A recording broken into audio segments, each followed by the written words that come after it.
मेरे भाइयों, मैं आपसे ये कहने आया हूं नामपल्ली वालों, मुझे उम्मीद नहीं थी कि आप इतनी बड़ी तादाद में होंगे। मुझे पता नहीं था कि नई नस्ल फिरोज से इतनी मोहब्बत करती है। सलाम, आपके जज्बे को सलाम। न हम सफर न किसी हम नशी से निकलेगा, न हम सफर न किसी हम नशी से निकलेगा, हमारे पांव का कांटा हमी से निकलेगा। वतन की रेत मुझे एड़ियां रगड़ने दे, मुझे यकीन है पानी यहीं से निकलेगा, यहीं से निकलेगा। अरे दारुस्सलाम में जो दरी बिछाने वाले हैं वो भी तो बेचारे मुसलमान हैं, और उस दारुस्सलाम में मैंने तो तस्वीरें देखी हैं। ये क़यादत और मोहब्बत की बात करते हैं। वहां पे मैंने देखा है कि कोई भी अपनी सिफारिश या फरियाद लेके जाए, उसके लिए बैठने के लिए कुर्सी नहीं है। कुर्सी किसके पास है? एमपी साहब के पास, एमएलए साहब के पास। आम आदमी के लिए वहां पे कुर्सी तक नहीं है, इज्जत से बिठा तक नहीं सकते, बातें बड़ी बड़ी करते हैं। फिरोज मेरे भाई इधर आओ, मेरा तो दिल है यार तुम्हें सीने से लगाने का। मुझे तो ये कहना है नामपल्ली वालों, मेरी माँ, मेरी बहनों, मेरे नौजवान साथियों, बुजुर्गों, बहुत बार मौका दे लिया दूसरों को। एक आदमी पिछले 20 साल से 25 साल से आपसे यही कह रहा है कि एक मौका, एक मौका, एक मौका। इतनी गुजारिश करने के बाद तो एक मौका दे दो यार, खुदा के लिए एक मौका दे दो। उड़ान वालों, उड़ानों पे वक्त भारी है, परों की अब के नहीं हौसलों की बारी है। उड़ान वालों, उड़ानों पे वक्त भारी है, परों की अब के नहीं हौसलों की बारी है। दुआ करो कि सलामत रहे इसकी हिम्मत, ये एक चिराग कई आंधियों पे भारी है।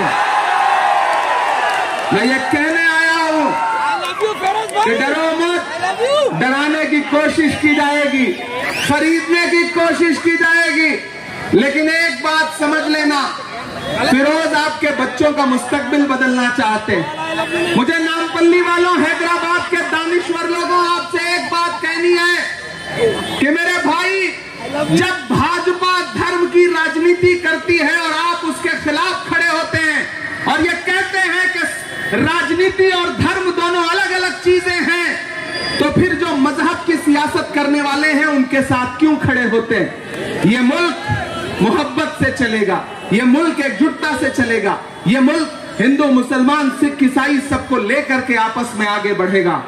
से बाहर निकल आइए, अपने घर बचाइए, अपनी जमीनें लुटने से बचाइए। वो आ रहे हैं आपके बीच में, कह रहे हैं कि उनको एमएलए बना दीजिए। मैं आके कह रहा हूं, मैं सिर्फ एमएलए बनवाने नहीं आया हूं तेलंगाना में, मैं मिनिस्टर बनवाने आया हूं, चीफ मिनिस्टर बनवाने आया हूं। और मेरे छोटे ख्वाब नहीं होते हैं, मैं छोटे शिकार नहीं करता हूं। मेरी आंखों में 2024 में दिल्ली की गद्दी है, जहां राहुल गांधी को प्रधानमंत्री बना के बिठाना है। नामपल्ली वालों, पहली बार आया हूं, वक्त बहुत कम है यार। आप इतने मोहब्बत वाले हैं कि आपसे तो मन कर रहा है कि हम करें बात, दलीलों से तो रद्द होती है, उनके होठों की खामोशी भी सनद होती है। कुछ न कहने से भी छिन जाता है एजाज़े सुखन, जुल्म सहने से भी जालिम की मदद होती है। जालिमों की मदद करना बंद करिए, बंद करिए जालिमों की मदद करना। उनसे कहिए कि ये वक्त बाय बाय करने का आ गया है, फिरोज को जिताइए। मैं आपको एक नज्म सुनाता हूँ, थोड़ा सामने, ताकि जो शायर को वो याद कर रहे थे वो शायर के तौर पे भी खड़ा हो जाए। मेरे भाई, जो ये बताते हैं कि पूरी कायनात में बस वही काम कर रहे हैं, उनसे बताना कि एक 35 साल का नौजवान आया था, वो आपसे आकर के कहते हैं कि कांग्रेस तो ऐसी है, कांग्रेस तो वैसी है, कांग्रेस ने 70 साल में क्या दिया। उधर नरेंद्र मोदी पूछते हैं कि कांग्रेस ने 70 साल में क्या बनाया, इधर असदुद्दीन ओवैसी पूछते हैं कि कांग्रेस 70 साल में क्या करी। दोनों के एक जैसी बातें हैं। एक दिन मैं पार्लियामेंट में था, नरेंद्र मोदी जी सामने बैठ के भाषण दे रहे थे। बोलो बताओ कांग्रेस ने 70 साल में क्या बनाया। आगे खड़गे जी बैठे थे, उन्होंने पलट के मुझसे कहा इमरान मत बताना, जो बताओगे ये उसे भी बेच देंगे, इनका काम सिर्फ बेचने का है। उसी तरह ये जो कहते हैं कि कांग्रेस 70 साल में क्या करी अकलियतों के लिए, मैं बताता हूं, उन्हें भी बता देना कि वो कांग्रेस पार्टी है जिसने डॉक्टर जाकिर हुसैन को इस देश का राष्ट्रपति बनाया। वो कांग्रेस पार्टी है जिसने फखरुद्दीन अली अहमद साहब को इस देश का राष्ट्रपति बनाया। वो कांग्रेस पार्टी है जिसने मौलाना अबुल कलाम आजाद को इस देश का पहला एजुकेशन मिनिस्टर बनाया। वो कांग्रेस पार्टी है जिसने रफी अहमद किदवई को इस देश का एग्रीकल्चर मिनिस्टर बनाया। वो कांग्रेस पार्टी है जिसने सैयदा अनवर तैमूर को असम का चीफ मिनिस्टर बनाया, बरकतुल्लाह साहब को राजस्थान का चीफ मिनिस्टर बनाया, अब्दुल गफूर को बिहार का चीफ मिनिस्टर बनाया, अब्दुल रहमान अंतुले साहब को महाराष्ट्र का चीफ मिनिस्टर बनाया। और तो और जब लोग तुम्हारी परछाइयों से दामन बचा रहे थे, तब तुम्हारे लिए लड़ने वाले, तुम्हारे लिए बोलने वाले इमरान प्रतापगढ़ी को 34 साल की उम्र में सबसे बड़ी पार्लियामेंट में राज्यसभा में बिठाया। मेरे भाई, ये जो केसीआर हैं, ये मोदी जी के यार हैं। बड़ी संजीदगी से ये बात कह रहा हूं। चाहे ट्रिपल तलाक का बिल हो, चाहे प्रेसिडेंट का इलेक्शन हो, चाहे वाइस प्रेसिडेंट का इलेक्शन हो, मेरी इन्हीं आंखों ने, मैं देश की पार्लियामेंट में बैठता हूं, सबसे बड़ी पंचायत में बैठता हूं, राज्यसभा में, मेरी इन्हीं आंखों ने देखा है कि जब भी बीजेपी को बीआरएस के मदद की जरूरत पड़ती है, केसीआर नरेंद्र मोदी की चौखट पे बैठे हुए मिलते हैं। ये जो कार की स्टीयरिंग अपने हाथ में होने का दावा करते हैं, उन्हें बता दो कि कार में इस बार सिर्फ स्टीयरिंग रहेगी, चारों चक्के पंचर हो चुके हैं। दरअसल ये जो कार है जिसकी स्टीयरिंग का दावा अपने हाथ में रहने का करते हैं, वो रात की तन्हाई में या तो जा करके नागपुर की चौखट पे रुकती है या नरेंद्र मोदी जी की चौखट पे रुकती है। आरएसएस का गढ़। मेरे भाइयों, मैं आपसे ये कहने आया हूं, नामपल्ली वालों, मुझे उम्मीद नहीं थी कि आप इतनी बड़ी तादाद में होंगे। मुझे पता नहीं था कि नई नस्ल फिरोज से इतनी मोहब्बत करती है। सलाम, आपके जज्बे को सलाम। नामपल्ली वालों, पिछली बार कितनी कसर रह गई थी? सिर्फ 7,000 वोट की ना, सिर्फ 7,000 वोट की कसर रह गई थी। और इस बार तो मेरे भाई पिछले वाले के खिलाफ इतनी नाराजगी थी कि उसकी जान बचाने के लिए दूसरी जगह भेज दिया गया, किसी और को लाया गया।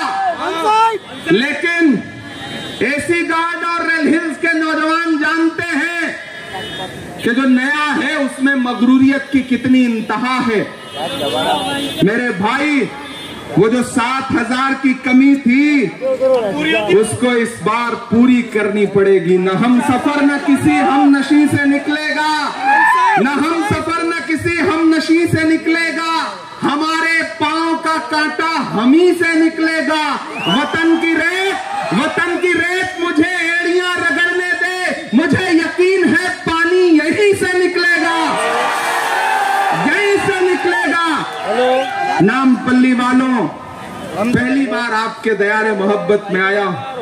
वो जो बड़ी बड़ी तकरीरा करते हैं, क्या बातें करते हो मेरे भाई, कैसी बातें करते हो? कुछ भी जो नाप शनाप मन में आता है और बात करोगे इतनी बड़ी बड़ी, ये गोदी मीडिया आपको चैनल पे बिठा देता है तो आप सोचते हो कि बस दुनिया आपकी वजह से चल रही है। मुल्क में जो भी हो रहा है सब आपकी वजह से हो रहा है। वो एक परिंदा होता है, जब रात को सोने लगता है ना तो अपनी दोनों टांगे ऊपर कर लेता है। जानते हो क्यों कर लेता है?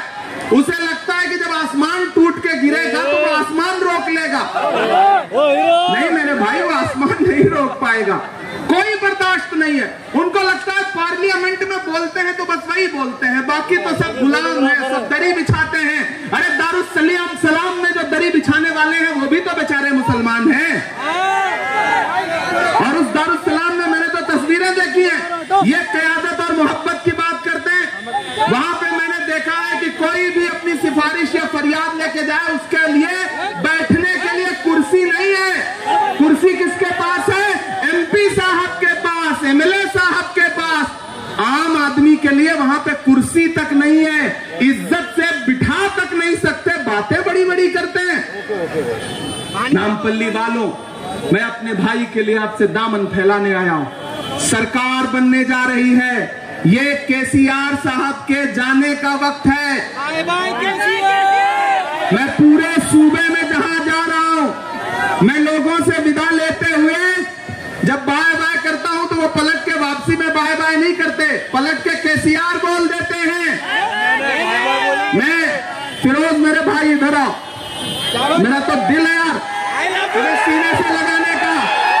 मुझे तो ये कहना है नामपल्ली वालों, मेरी माँ, मेरी बहनों, मेरे नौजवान साथियों, बुजुर्गों, बहुत बार मौका दे लिया दूसरों को।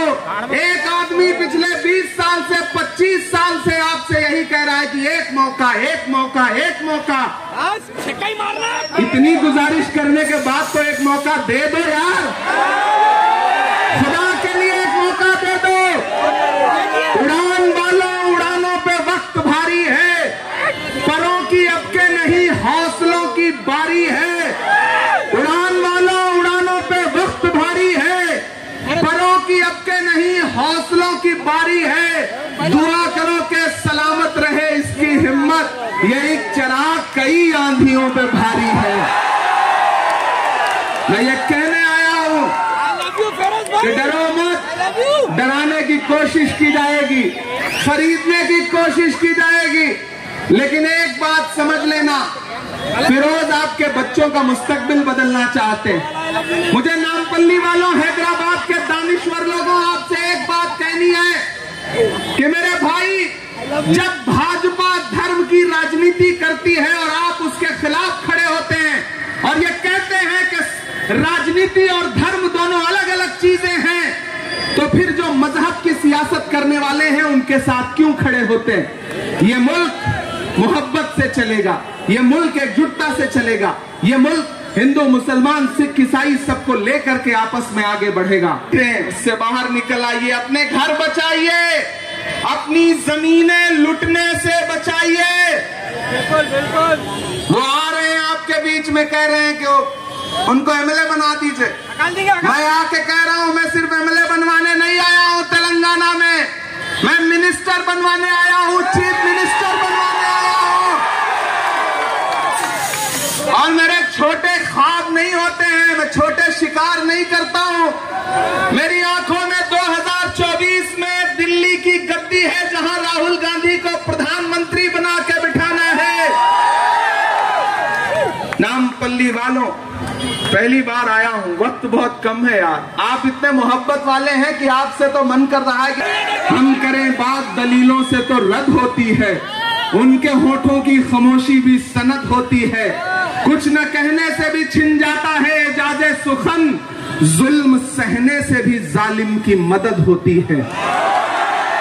जालिमों की मदद करना बंद करिए, बंद करिए जालिमों की मदद करना। उनसे कहिए कि ये वक्त बाय बाय करने का आ गया है, फिरोज को जिताइए। मैं आपको एक नज्म सुनाता हूँ, थोड़ा सामने, ताकि जो शायर को वो याद कर रहे थे वो शायर शायर के तौर पे भी खड़ा हो जाए। मेरे भाई जो ये बताते हैं कि पूरी कायनात में बस वही काम कर रहे हैं, उनसे बताना कि एक 35 साल का नौजवान आया था, वो आपसे आकर के कहते हैं कि कांग्रेस तो ऐसी है, कांग्रेस तो वैसी है, कांग्रेस ने 70 साल में क्या दिया। उधर नरेंद्र मोदी पूछते हैं कि कांग्रेस ने 70 साल में क्या बनाया, इधर असदुद्दीन ओवैसी पूछते हैं कि कांग्रेस 70 साल में क्या करी। दोनों के एक जैसी बातें हैं। एक दिन मैं पार्लियामेंट में था, नरेंद्र मोदी जी सामने बैठ के भाषण दे रहे थे, बोलो बताओ कांग्रेस ने 70 साल में क्या बनाया। आगे खड़गे जी बैठे थे, उन्होंने पलट के मुझसे कहा, इमरान मत बताना, जो बताओगे ये उसे भी बेच देंगे, इनका काम सिर्फ बेचने का है। उसी तरह ये जो कहते हैं कि कांग्रेस 70 साल में क्या करी अकलियतों के लिए, मैं बताता हूं, उन्हें भी बता देना कि वो कांग्रेस पार्टी है जिसने डॉक्टर जाकिर हुसैन को इस देश का राष्ट्रपति बनाया। वो कांग्रेस पार्टी है जिसने फखरुद्दीन अली अहमद साहब को इस देश का राष्ट्रपति बनाया। वो कांग्रेस पार्टी है जिसने मौलाना अबुल कलाम आजाद को इस देश का पहला एजुकेशन मिनिस्टर बनाया। वो कांग्रेस पार्टी है जिसने रफी अहमद किदवई को इस देश का एग्रीकल्चर मिनिस्टर बनाया। वो कांग्रेस पार्टी है जिसने सैयद अनवर तैमूर को असम का चीफ मिनिस्टर बनाया। बरकतुल्लाह साहब राजस्थान का चीफ मिनिस्टर बनाया, अब्दुल गफूर को बिहार का चीफ मिनिस्टर बनाया, अब्दुल रहमान अंतुले साहब को महाराष्ट्र का चीफ मिनिस्टर बनाया। और तो और जब लोग तुम्हारी परछाइयों से दामन बचा रहे थे, तब तुम्हारे लिए लड़ने वाले, तुम्हारे लिए बोलने वाले इमरान प्रतापगढ़ी को 34 साल की उम्र में सबसे बड़ी पार्लियामेंट में राज्यसभा में बिठाया। और मैंने तो सुना कि कल छोटे साहब निकले थे इधर से रोड शो लेकर के, मुझको याद कर रहे थे। मुझे पता चला, बता रहे थे कि मेरी जो भी शोहरत है वो बस उनके दम से है। क्या मेरे भाई ईमान नहीं है तुम्हारे अंदर? वो तो इज्जो मंतशा, वो तो जिल्लो मंतशा पे ईमान नहीं रखते हो। ईमान रखा करो। मैं कुछ उन पे बात नहीं करना चाहता, क्योंकि उनके जैसे लोगों के लिए तो भी चिचा सलीम ही काफी है। अपन क्यों बोलेंगे? आज भी मैंने सुना कि बड़े वाले साहब भी मुझे याद कर रहे हैं। नांदेड़ अभी भूले नहीं होंगे। और मैं ये भी कहूंगा, मिराज साहब का एक शेर है कि ये हवेली से खंडर का रास्ता हो जाएगा। किसने सोचा था कि इतना फासला हो जाएगा? पुश्त पर घोड़े के रहने दो मेरा जख्मी बदन, मैं जमीन पर गिर गया तो जलजला आ जाएगा। मेरे भाई मुझे मत छेड़ो। जिन तकरीरों का कारोबार आप करते हो, मैं उसमें पीएचडी हूं, मैं उसी की कमाई खाता हूं। अल्लाह ने मुझे शायर बना के पैदा किया है, मुझे मत छेड़ो। मुझे छेड़ोगे तो हिंदुस्तान के हर शहर में बेनकाब करूंगा, हर शहर में, और हैदराबाद आके भी बेनकाब करूंगा। और कल को जब मेरा भाई फिरोज एमएलए बन जाएगा तो वो सिर्फ एक सीट का एमएलए नहीं होगा, वो 7 एमएलए, 6 एमएलए, 5 एमएलए जो होंगे उन पे सब पे भारी पड़ेगा, सब पे भारी पड़ेगा। मुझसे आज मीडिया के किसी साथी ने कहा कि इमरान साहब आप नामपल्ली जा रहे हैं, आपको पता है मजलिस के कितने विधायक हैं? मैंने कहा कितने हैं? बोले 7। मैंने कहा नहीं 8 हैं। बोले 8 कौन है? मैंने कहा राजा सिंह को भी उसी में जोड़ लो ना। 8 हैं, 8 विधायक हैं। पूरे मुल्क में क़यादत खड़ी करेंगे, लेकिन जहां दारुस्सलाम मौजूद है उस गोशा महल में राजा सिंह के खिलाफ कैंडिडेट नहीं देंगे। बताएंगे हिकमत अमली है। मैं तो ख्वाजा बिलाल बैठा है, इसको सल्यूट करूंगा। इसने मार दिया ठोकर, कह दिया कि छोड़ो, नहीं मानते। अगर राजा सिंह के खिलाफ लड़ाना हो तो लड़ाओ, वरना छोड़ दे रहा हूं। छोड़ दिया इसने। यार शेख बैठा है, मेरा ग्रेटर हैदराबाद का चेयरमैन, बाकी साथी बैठे हैं। वेलकम बिलाल भाई। मैं तो नामपल्ली वालों आपसे ये कहने आया हूं कि मैंने अक्सर आप लोगों के बीच से मैं एक बात कहना चाहता था जो आज कहने आया हूं। मेरे भाई, जिस तरह की सियासत मुल्क में खेली जा रही है, जो नूरा कुश्ती खेली जा रही है, उस नूरा कुश्ती को समझो हैदराबाद वालों, समझो। जिस तरह की तकरीरें और जिस तरह की जज्बाती बातें पूरे हिंदुस्तान में जा करके की जा रही हैं, वो आने वाली नस्लों के लिए कितनी नुकसानदेह होंगी, इसको समझो। ये खेल है, ये साजिश है। आपसे मेरी एक शिकायत है, आपने आजाद छोड़ दिया, इसलिए बिहार जाकर के, अभी राजस्थान जाकर के, जहां न कोई कैडर है न कोई मतलब है, वहां भी जाके कैंडिडेट देना है। गोशा महल जाके प्रचार नहीं करेंगे, जाएंगे हवा महल में प्रचार करेंगे, राजस्थान में, जयपुर में। मैं इसलिए नामपल्ली वालों कहना चाहता हूं कि जो आपने उन्हें आजाद छोड़